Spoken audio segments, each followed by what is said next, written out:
¿Qué tal, hermanos? ¿Qué tal, amigos? ¿Cómo están? Nos reunimos otra vez los hijos del trueno. ¿Cómo estuvo tu semana, Isaac? Hola, ¿qué tal Leo? ¿Qué tal Albert, Edson? Pues estuvo muy bien, un poco ajetreada, pero todo bien, gracias a Dios. Tú, Edson, ¿qué de nuevo dices? No, pues ahí donde me toca trabajar sí está un poco difícil con eso del coronavirus, pero gracias a Dios aquí estamos con salud. Un saludo para todos los que nos ven y pues a seguir estudiando de la vida. Así es. Albert, bienvenido otra vez. ¿Qué tal, Leo? ¿Cómo estás? Sí, cuídate, Edson, y una felicitación a todos los médicos que están haciendo una gran labor. Así es. Bueno, en esta ocasión vamos a platicar, la semana pasada ya dejamos atrás 1844 y ahora nos vamos a centrar, pues quizás podríamos llamarlo la era moderna de la iglesia o la historia moderna del pueblo de Dios, en el que ya nos vamos a adentrar un poquito más en una doctrina muy especial que platicamos la semana pasada. Antes de comentarles y de ver el diagrama para más o menos saber dónde estamos parados, ¿qué les parece si, Albert, nos diriges en una oración? Claro que sí, vamos a inclinar el rostro y vamos a orar. Amante Padre, que tu morada está en las alturas de los cielos, santo y glorificado sea tu nombre.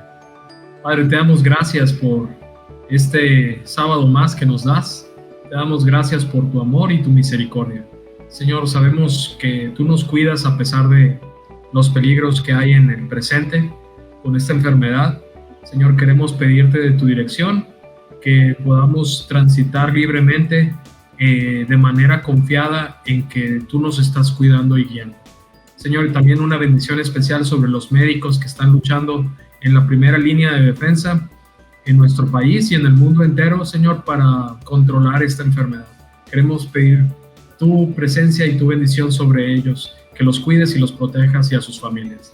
Señor, también en este momento que vamos a iniciar nuestro programa, que vamos a estar platicando un poquito de lo que pasaba en el santuario terrenal, queremos pedirte tu Espíritu Santo que nos guíe y nos instruye en este tema tan interesante y tan bonito. Y Señor, también una bendición especial por nuestros oidores que están sintonizando este programa, quizá para repasar o para aprender un poco más. Señor, sé tú con ellos y también guíalos. Te pedimos esto en el nombre de Cristo Jesús. Amén. Amén. Amén. Bueno, ahora sí, la semana pasada platicamos un poquito acerca de en 1844 y brevemente al final de esa hora que estuvimos juntos platicamos de cómo la iglesia fue organizándose. Ahí platicamos a pequeños detalles, pincelazos, cómo las creencias de otras denominaciones pasaron a formar parte de lo que hoy es la iglesia adventista. Sin embargo, había algo que distinguía al grupo adventista y que hasta hoy sigue siendo un distintivo dentro de las creencias que están fundamentadas en la Biblia, que tenemos como iglesia protestante, ¿no? Como protestantes, pues la mayoría de nosotros iglesias protestantes me refiero, pues no creemos en las imágenes, por ejemplo, ¿no?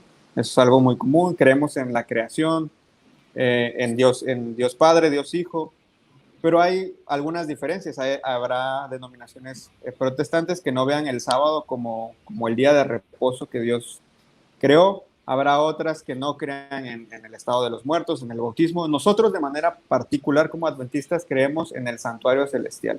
Somos la única iglesia que sostiene esa creencia.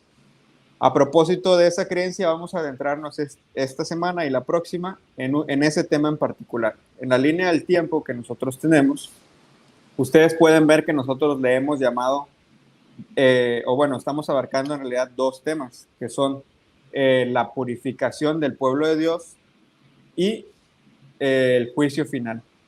El juicio final se refiere a la parte en la que en Daniel 8:14 Jesús o el ángel se le muestra a Daniel en la visión hasta 2300 tardes y mañanas y el santuario será purificado. Ese periodo es el juicio investigador.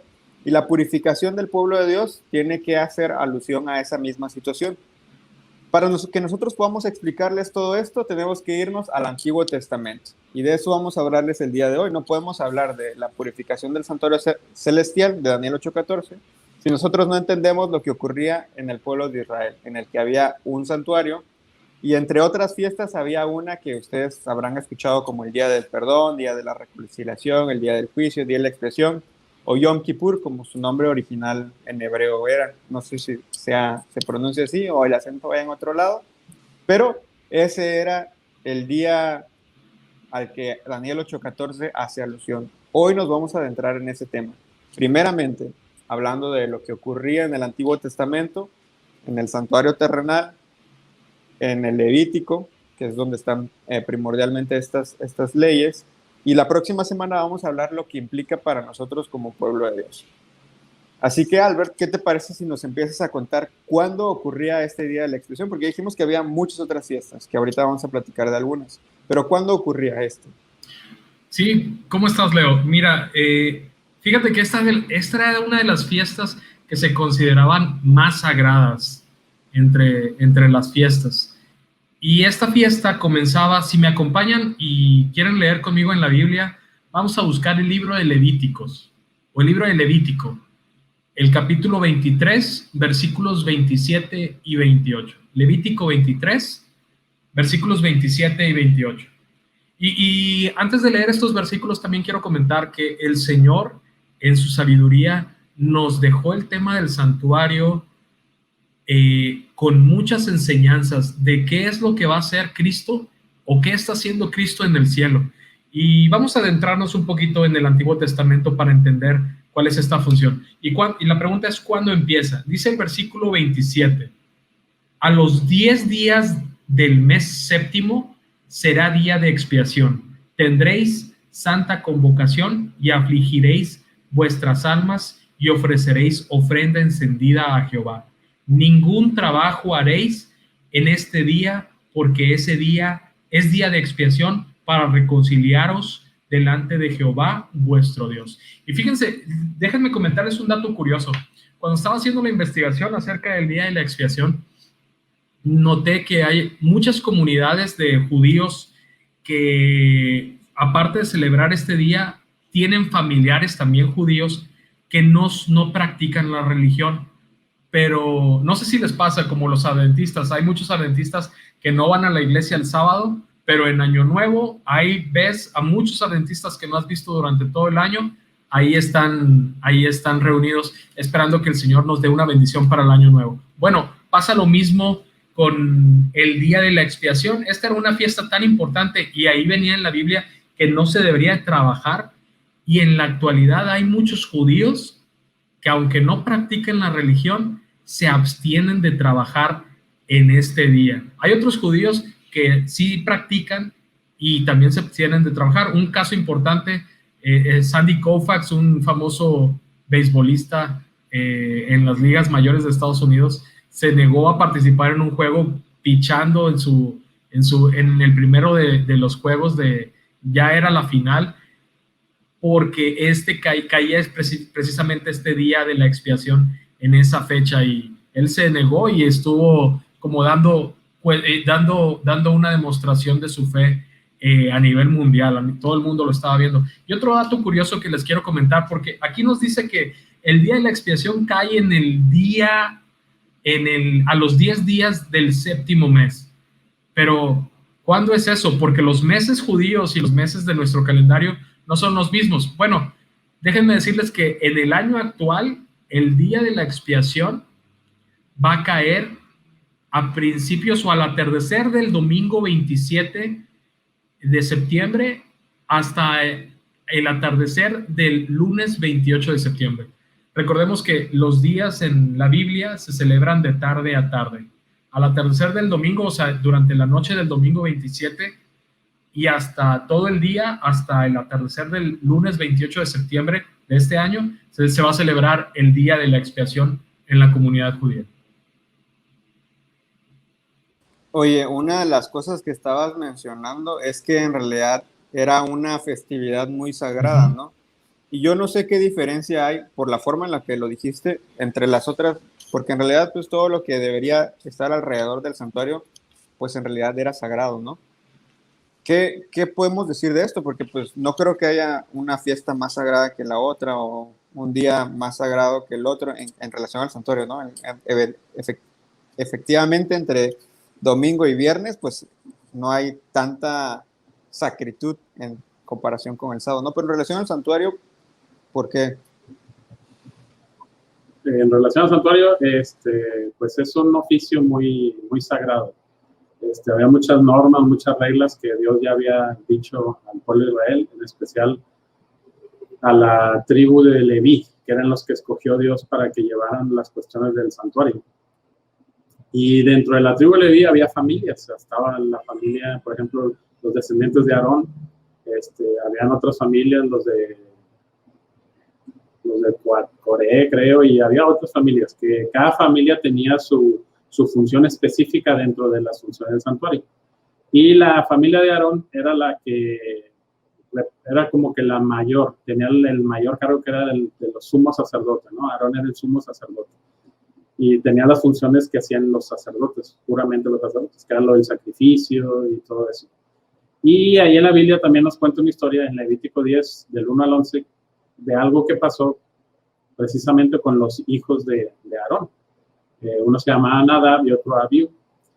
Ellos ya sabían de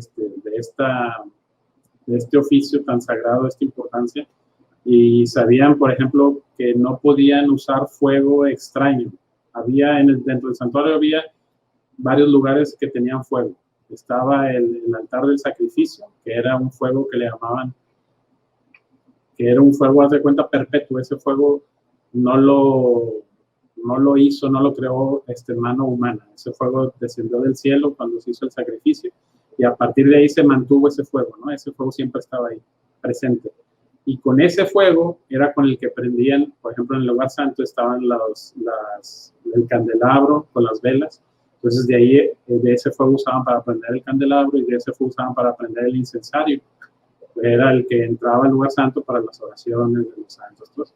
Y al Nadab y Abiú, lo que hicieron fue que el incensario lo prendieron con otro fuego X, o sea, no agarraron el fuego del sacrificio, ¿no? De ahí de donde debían de agarrarlo. Y entonces, al meter ese fuego extraño, les cayó el castigo, pues fue la muerte instantánea, ¿no?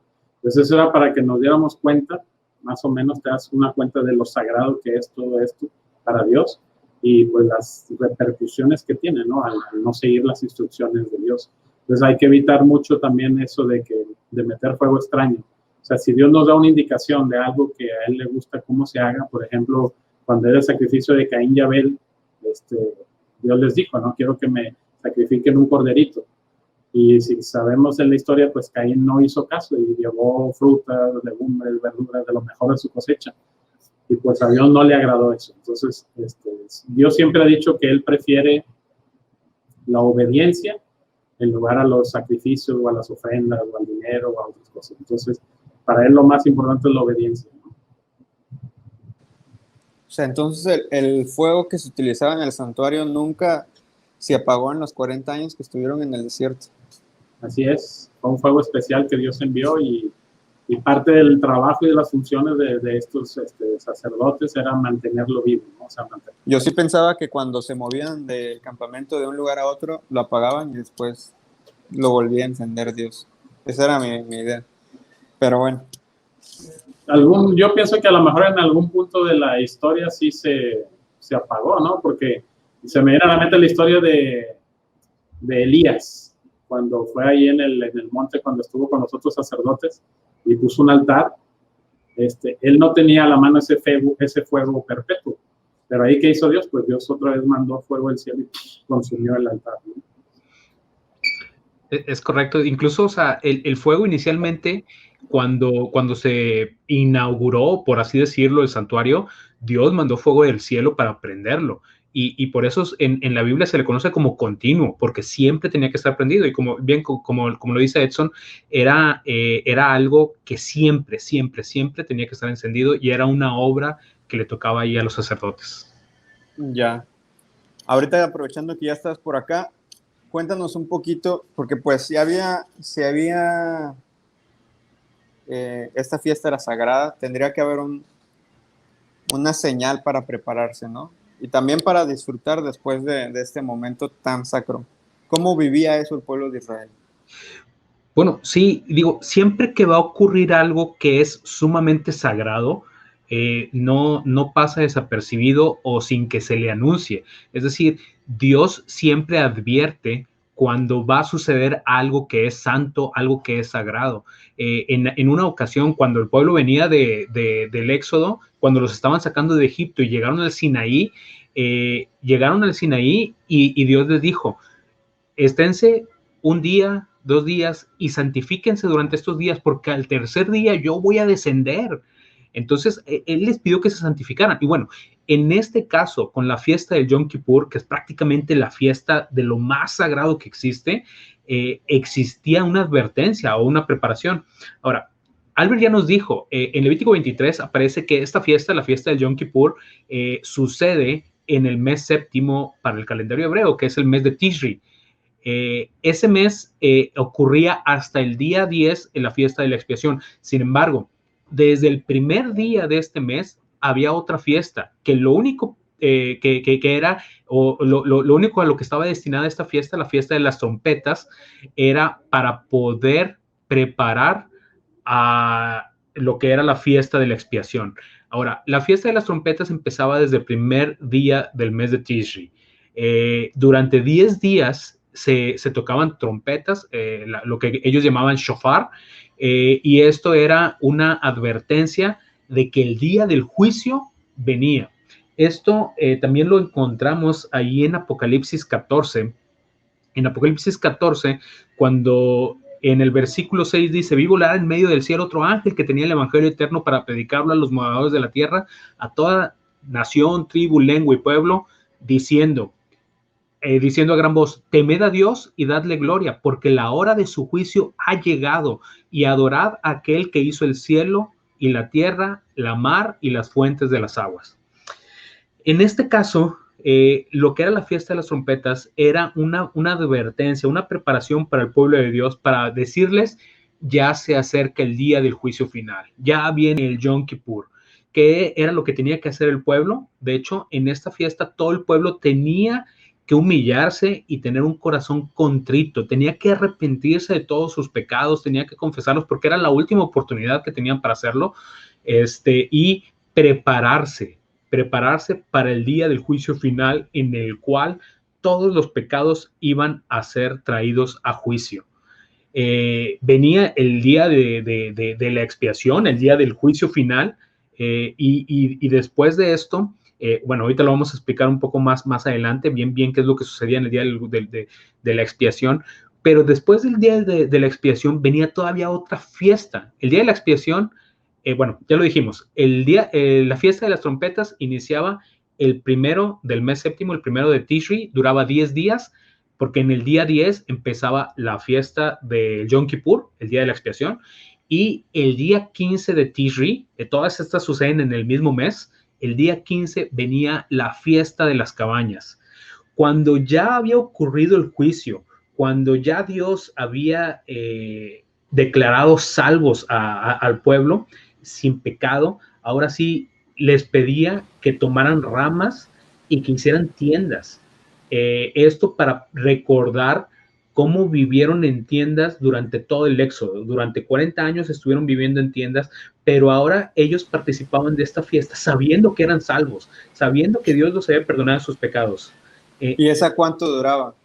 La fiesta de las cabañas duraba 7 días. Toda una semana tenían que estar viviendo en cabañas. O sea, estamos hablando que si tenía 28 días un mes, porque era lunar, ¿no? El mes de ellos era de 28 días, ¿no? Era en base al ciclo lunar. Fíjate que los días de los meses, aun y cuando era lunar, había meses que tenían 29 días y había meses que tenían 30 días. Pues aún así, o sea, tenían 7 días de cabañas, 10 de trompetas y una de Yom Kippur, es un megapuente. Sí, de hecho, eran la mitad de su mes, más de la mitad del mes estaban de fiesta. Sí, técnicamente en el de las trompetas, el día santo que se declaró en el día de las trompetas era el primero del mes. Durante todo el mes deberían de estar con un corazón contrito, pero no era sino hasta el 10º día, que era la fiesta de la expiación, cuando ese sí, no tenían que hacer absolutamente nada. cuando dices día santo es lo que la Biblia se refiere como a que fuera día de reposo, ¿no? Sin importar si era lunes, martes, miércoles, era un día de reposo. Es correcto, estos eran días de reposo, eran como sábados, eran días de reposos, pero que no caían en el séptimo día de la semana. Estas fiestas eran consideradas como días de reposo o como sábados, aun y cuando no cayeran literalmente en sábado. Pero eran días de reposo en los cuales nadie podía hacer nada, ninguna obra, y todo lo tenían que hacer para Dios, ¿no? En este caso, durante todavía una semana, a partir del día 15 de Tishri, tenían que vivir en tiendas, en cabañas hechas de ramas. Estas las podían hacer en los techos de sus casas, las podían hacer en las calles, las podían hacer fuera de la ciudad. De hecho, dice varios escritos que había muchas cabañas alrededor de la ciudad y durante una semana vivían, pero era un gozo de ya saberse perdonados. Y era para recordar el éxodo. Ahora, fíjate que esta fiesta es la única que no se va a cumplir aquí en la tierra. Esta fiesta, la fiesta de las cabañas, indica el milenio que nosotros vamos a pasar con Cristo en el cielo, cuando por fin se acabe el juicio y el pecado prácticamente, o mínimo para nosotros, sea quitado y sea borrado por completo. Ya nos vamos a considerar salvos y vamos a pasar 1000 años con Cristo en el cielo. Me llama la atención eso último que dices, porque en realidad consideramos que Dios dio las instrucciones de la fiesta de las cabañas en Levítico, ¿no? No sé en qué año haya sido, pero entendemos que todo esto ocurrió mientras estaban en el Sinaí, ¿cierto? Es decir, ahí ellos recibieron las instrucciones para celebrar el día de las cabañas, pero nadie lo celebró, nadie de los adultos, ¿no? Nadie llegó a celebrar eso porque pues esto evidentemente tuvo que haber celebrado una vez que entraban a la tierra prometida, ¿no? Así es. Que es lo mismo que, de hecho, que nos va a tocar a nosotros en realidad, o bueno, similar más o menos por lo que estás diciendo. Así es. Fíjate que la fiesta de las cabañas incluso era una fiesta en la que también se recogía grano, y se llevaba como primicia a Dios, porque también simboliza el momento en el cual Cristo viene y recoge a su pueblo. Sin embargo, también era para recordar el éxodo, cómo vivieron en cabañas o en tiendas durante todo el éxodo. Va. Creo que ahora ya entendemos cuándo era y cómo se preparaban, ¿no? Entonces ahora creo que sí podemos hablar directamente de lo que implicaba el día de la expiación. Ya sabemos que era un día muy importante para la vida religiosa del pueblo de Israel y que tendría su importancia también para nosotros en estos días.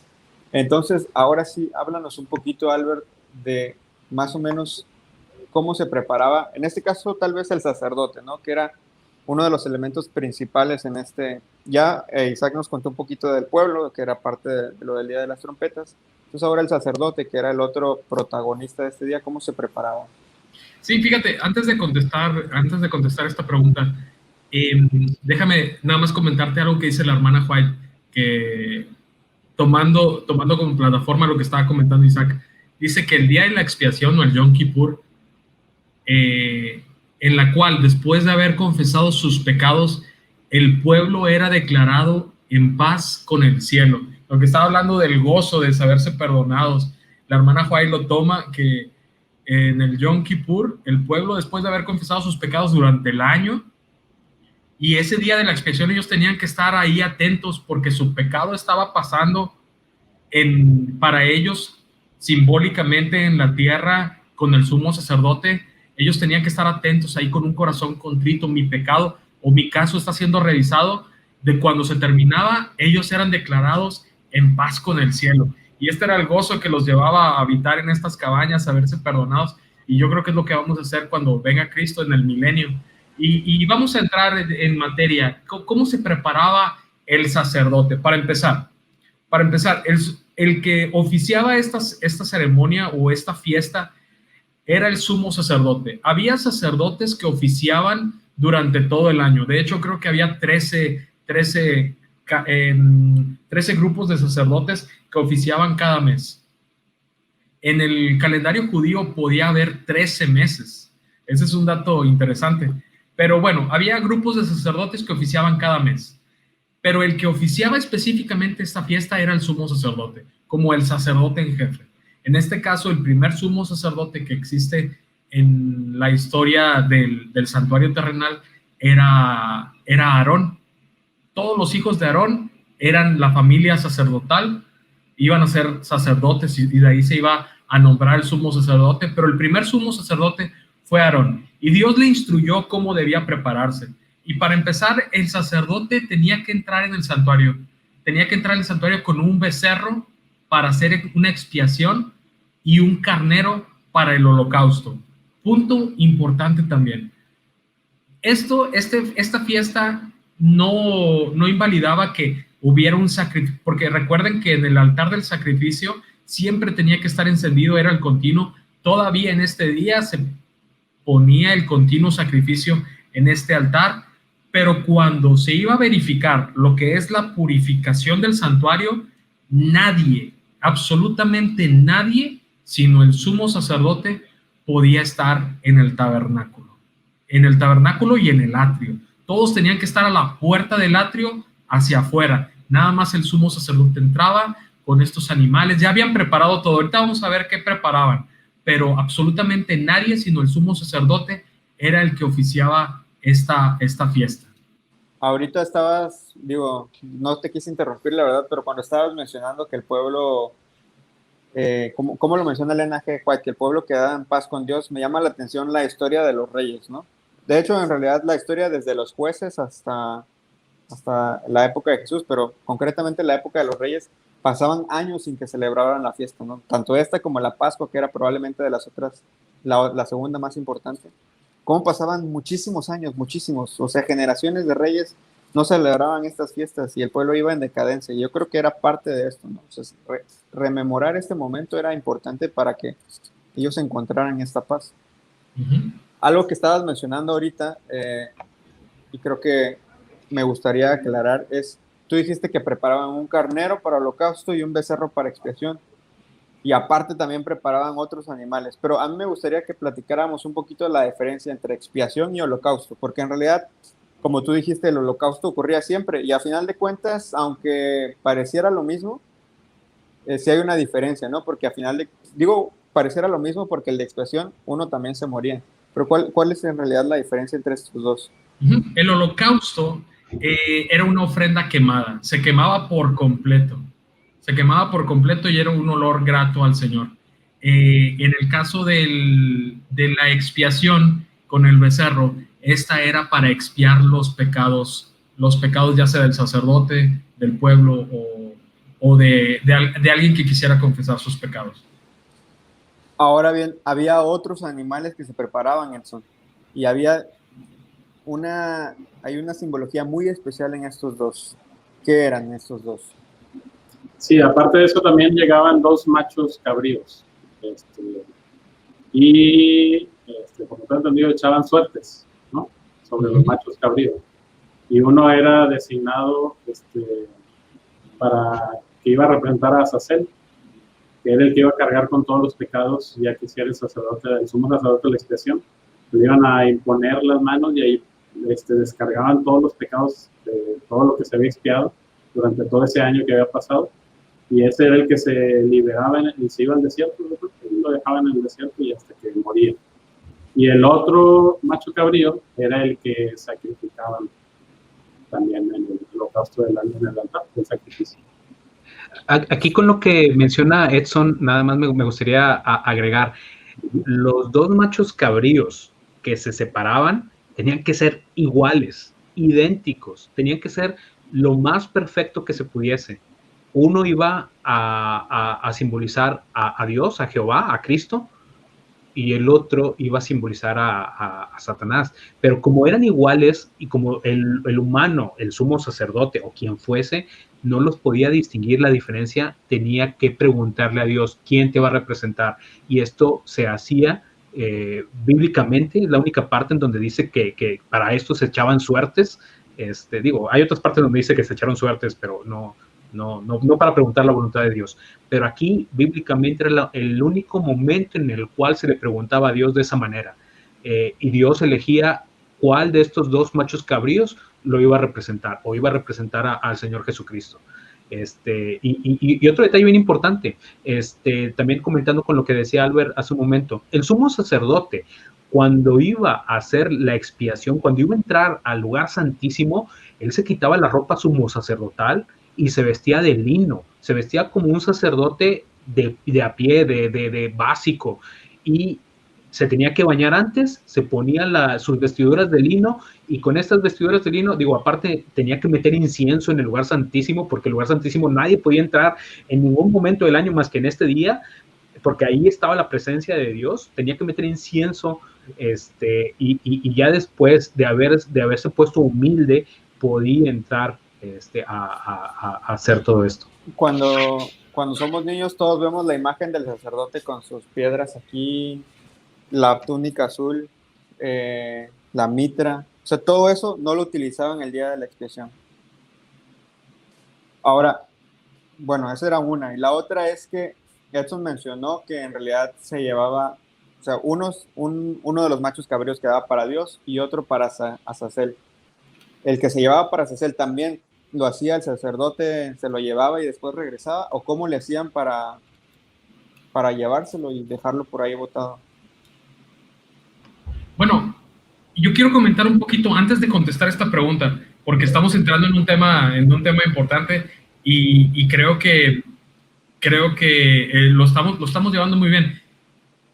Y uno de los puntos que tenía que hacer antes de pasar a qué pasaba con los machos cabríos, Isaac nos comentó y nos dio un texto que se nos estaba pasando, que era que se vestía de lino, y de hecho no nada más sus vestiduras eran de lino, los calzoncillos tenían que ser de lino, todo tenía que ser de lino, y Apocalipsis 19:8 nos dice que el lino, representa las acciones justas de los santos. Esto representaba que el sumo sacerdote tenía que ser sin culpa, pero como todos nosotros sabemos, todos somos pecadores, todos hemos pecado alguna vez en esta vida.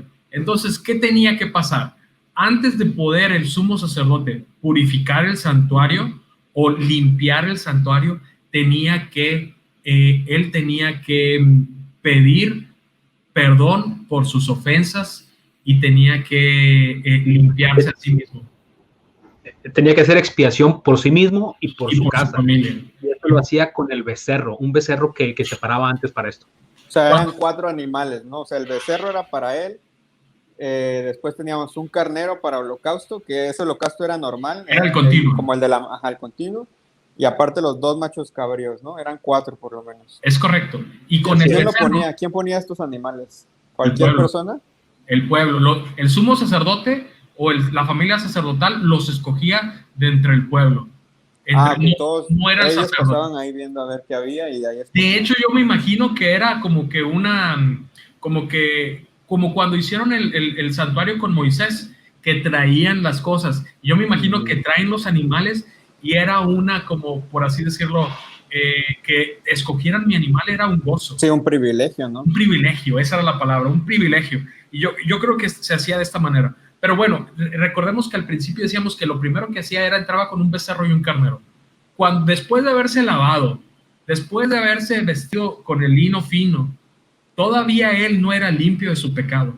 Tenía que hacer expiación por sí, por su casa, como nos dice Isaac, con el becerro. ¿Y qué pasaba? Y este es un punto muy importante, porque después de haber degollado a este becerro, tomaba la sangre del becerro y pasaba ahora sí fíjense que aquí hay un punto interesante. Antes de entrar con la sangre del becerro, tomaba del carbón que puso el carnero ahí en el continuo, tomaba el carbón encendido y lo ponía en el incensario, como nos decía Isaac. Y este incensario lo pasaba adentro de la cortina, que nadie podía entrar más que el sumo sacerdote, y en el día de la expiación. Nada más en este día del año podía entrar. Entraba primero con este incensario, y este incensario le ponía un aroma grato al Señor y creaba una nube. Sobre esta nube es donde iba a aparecer la presencia del Señor. Entonces, después de que pone esta nube, él sale, hace el sacrificio del becerro por sí, por su casa, después otra vez cruza la cortina y asperja la sangre hacia el propiciatorio. ¿Qué era el propiciatorio? El propiciatorio era la cubierta del arca del pacto, y en el arca del pacto estaba la ley, y en esa cubierta encima aparecía la presencia de Jehová, la Shekinah o Shekinah, no recuerdo la pronunciación exacta. Ahí él asperjaba la sangre porque mi pecado había transgredido el carácter de Dios o había quebrantado la ley. La asperjaba 7 veces, y una vez que con esta misma sangre del becerro, esta era para purificarse él y su familia, no al pueblo, el pueblo no. Y en el altar del sacrificio, él asperjaba también en los cuernos, usaba esta sangre del carnero y otra vez lo hacía 7 veces así. Pero esto nada más era para la purificación. Todavía no está purificando el santuario, se está purificando a él mismo, que significa que está contaminando todavía el santuario. Después venía la purificación. Oye, ahorita estaba pensando, corríjame si me equivoco, el día de la expiación solo lo podían celebrar aquellos que eran circuncidados, ¿no? Porque eran considerados del pueblo de Israel. Si algún extranjero quería celebrarlo, tendría que haber sido circuncidado antes, ¿cierto? Fíjate que es una muy buena pregunta, Leo. No recuerdo que específicamente en la Biblia dijera esto. Lo que sí dice la Biblia es que para que alguien pudiese ser considerado del pueblo de Dios, se tenía que circuncidar. Sin embargo, actualmente entendemos que la circuncisión que vale es la del corazón, no la de la carne. Pero en ese entonces, para poder pertenecer al pueblo, se tenían que circuncidar. Y, ojo, para poder participar de la fiesta del Yom Kippur, tenías que haber venido a confesar tus pecados, trayendo tu animal, tu sacrificio, y que tu pecado por expiación pasase de ti al animal y después con el sacrificio, con la sangre del animal hacia el santuario. Otra cosa que tenemos que notar es que tanto el santuario se hacía portadores del pecado como los sacerdotes que cargaban esta sangre se hacían portadores de pecado. Cuando ellos eran expiados sus pecados en el día de la expiación con el becerro, lo cual estaba diciendo Albert, y se expiaban los pecados del sumo sacerdote y de su casa, también se estaban quitando los pecados que ellos habían cargado del pueblo, todos los que habían venido a confesar sus pecados. Aquí ya nadie podía traer una ofrenda para expiar de sus pecados a la puerta del tabernáculo. Ya no eran aceptos, ya todos los pecados tenían que haber sido confesados antes, todos los tenía que estar cargando el sumo sacerdote y la familia sacerdotal. En este caso es el simbolismo de cuando Cristo carga en sí mismo el pecado de todos nosotros, obviamente de todos los que hayamos confesado nuestros pecados y lo hayamos aceptado como nuestro sacrificio. Pero en este momento, algo bien importante, si bien entendemos, dentro de lo que es el lugar santísimo estaba el arca del pacto, y como ya dijo Albert, dentro del arca del pacto estaba la ley. Ahí estaba la ley de Dios, la que exigía la muerte del pecador.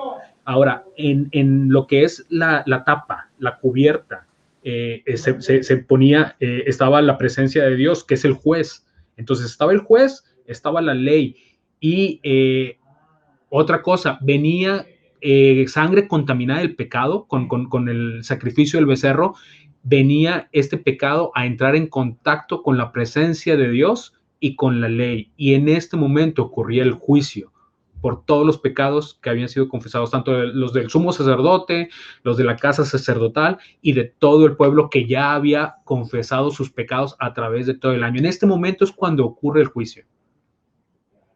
O sea, hasta ese momento, digamos, todo era silencio, ¿no? Después de ese momento fue como que ya el alivio final de todo. De hecho, ahorita que comentas eso de que era silencio, como nada más dentro del santuario estaba el sumo sacerdote y estaba dentro, o sea, hasta lo más dentro del santuario, es decir, en el lugar santísimo, se le ponían, antiguamente los judíos le ponían como unas campanillas en los tobillos para escuchar a ver si todavía se movía, y le amarraban una cuerda al pie, porque muchas veces, si no era considerado digno, él moría en la presencia de Dios.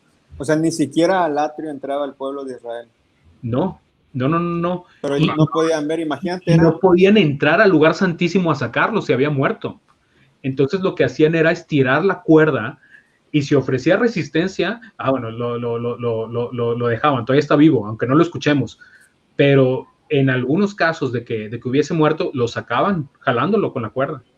Hay unas Es cosas decir, muy difíciles de imaginar. Por ejemplo, perdón, pero estaba pensando de niño yo siempre me imaginaba, por ejemplo, los sacrificios diarios, que todo el pueblo llegaba, pero ya ahorita entiendo que era imposible que 600,000 padres de familia llegaran a sacrificar un becerro, un palomillo, lo que tuvieran, ¿no? Eso era imposible, evidentemente. Pero ahorita no sé si se reunían alrededor del tabernáculo, pero era imposible que todos pudieran ver, o sea, solamente los que salieron eran 600,000 hombres, o sea, estamos hablando, si todos eran padres y tenían un hijo por lo menos, estamos hablando que eran 1,800,000, ¿no? Era imposible ver qué estaba ocurriendo ahí adentro. Y en este momento, no sé, me imaginé que tal vez algunos solamente se quedaban en su tienda esperando y orando y meditando ellos mismos, ¿no? No sé, pero es muy difícil imaginar esas escenas así supermasivas en las que todo el pueblo participaba. Y de hecho también había un sacrificio, esto a lo mejor no estamos saliendo, no es tema del santuario, pero había un sacrificio que se hacía era provisional por los que no habían podido venir al santuario a confesar sus pecados. Había un sacrificio provisional, pero este es un tema aparte.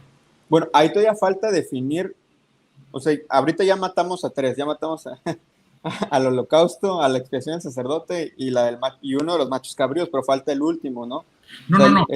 Todavía falta la purificación del santuario. Después de que el sumo sacerdote ya hizo expiación por él y por su familia, entonces ya después de haber hecho todo esto, sacrificaban al primer macho cabrío que representa a Jehová o el representante de Jesús, lo degollaban. Este macho cabrío hay que especificar algo, no se confesaban pecados sobre él. No había confesión de pecados sobre este macho cabrío, sino que este macho cabrío, su sangre era limpia. No había pecado en él y representa la vida justa de Cristo Jesús, que él nunca pecó y es la sangre que va a limpiar el santuario celestial. Entonces, se degollaba este sacrificio, se tomaba la sangre, se pasaba detrás del velo que separaba el lugar santo y el lugar santísimo. Y así como se había hecho con la sangre del becerro, que purificó al sacerdote y a su familia, asimismo también se asperjaba 7 veces la sangre hacia el propiciatorio y se ponía un poco ahí en el propiciatorio, se salía y en el altar del sacrificio también se asperjaba 7 veces en los cuernos. De esta manera, con la sangre limpia, sin pecados, se estaba tomando todo el pecado del santuario y se lo estaba juntando el sumo sacerdote en un solo lugar, en sus manos. Esta era la forma en cómo se limpiaba el santuario. Y alguien, no sé quién nos quiera explicar qué pasaba después de este proceso. Que es el de Azazel, ¿no? Uh-huh. Uno era para Jehová y otro era para hacer, que es lo que dijo Edson cuando dijo que se echaban suertes. Pero ¿qué pasaba entonces con el otro? Antes de pasar a Azazel, nada más me gustaría comentar, este es un momento muy, pero muy importante cuando se está rociando la sangre del macho cabrío dedicado a Jehová. Porque si bien es cierto, ya dijimos que con la sangre del becerro empezaba el juicio, lo cierto es que durante el juicio, a mí como pecador se me declaraba culpable. Y eso es bien importante, no es de que Dios sea mi amigo y se haga de la vista gorda y diga, bueno, pecó, no importa. No, se me declaraba culpable porque yo soy culpable de haber pecado. Ahora, el detalle es que Cristo tuvo que morir y ahora con su sangre, con su vida justa, por eso se rociaba o se asperjaba en la misma dirección en donde se había rociado la sangre del becerro para cubrir las faltas, para cubrir los pecados. En este momento Cristo está diciendo, no tomen en cuenta sus faltas, no tomen en cuenta sus pecados, tomen en cuenta mi vida, tomen en cuenta que ellos me han aceptado como sacrificio, como por expiación de sus pecados, y es aquí en donde pues prácticamente está ocurriendo la parte de misericordia en el juicio. La parte de justicia ya ocurrió, se me está declarando culpable. Ahora la parte de misericordia es la vida de Cristo perdonando y expiando mis pecados. Y eso es lo que está ocurriendo. Y ahora, siempre cuando se rociaba la sangre del macho cabrío, se dice que se estaba limpiando el santuario de las impurezas a causa de los pecados del pueblo. Pero esto no nada más se hacía en el lugar santísimo, sino que se salía al lugar santo y con la sangre del macho cabrío se rociaba en todas partes donde había caído sangre, limpiando así todo el pecado que estaba cargando el santuario. Pero mientras lo hacía esto, o mientras lo hacía así el sumo sacerdote, al estar limpiando todo el santuario, empezando desde el lugar santísimo, siguiendo por el santo y después el atrio, él mismo se hacía portador, cargaba el pecado de todo el pueblo. Y ahora sí, venía a la puerta del tabernáculo en donde un hombre tenía el macho cabrío dedicado a Azazel, y vamos a ver qué era lo que continuaba. Sí, bueno, como dice, eso que hicieron, toda esa obra era la obra de purificación. Entonces, todo ese pecado se concentraba en las manos del sacerdote. Pero ese pecado tenía que encontrar su final. Y ese final que encontraba era que el sumo sacerdote ponía sus manos sobre la cabeza de ese macho cabrío que había quedado la suerte que representaba a Azazel. Y ahí dice que el sumo sacerdote usaba la palabra de confesaba, ¿no? Confesaba los pecados de todo el pueblo, las iniquidades, las rebeliones, los pecados, todo lo confesaba. Y ahora sí, era como una manera simbólica de decir que estaban todos los pecados cargados sobre ese macho cabrío. Y él ya era desterrado al desierto a morir. ¿Quién lo llevaba? No dice León, no dice quién se lo llevaba al desierto. Me imagino que había alguien específico para eso, un sacerdote ahí era encargado de llevarlo al desierto. Y ahí era desterrado, o sea, lo dejaban morir solo ahí en el desierto.